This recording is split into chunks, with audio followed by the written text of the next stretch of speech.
வரகாத்துஹு. அல்ஹம்துலில்லாஹ், அல்லாஹ்வுடைய கிருபையினால நாம இப்போ இருக்கக்கூடிய இந்த இடம் இருக்கிறதே அரஃபா பெருவெளி.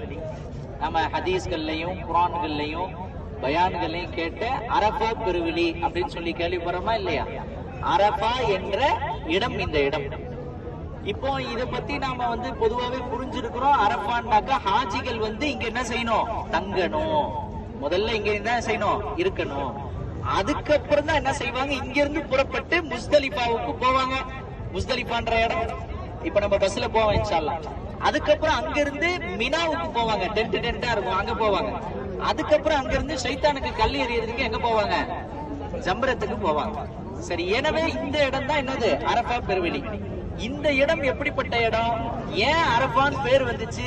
இந்த இடத்துக்கு என்ன சிறப்பு அப்படின்றத பத்தி சுருக்கமா இப்ப இந்த இடத்துல உங்களுக்கு பயானாக சொல்லப்படும். சரி, முதல்ல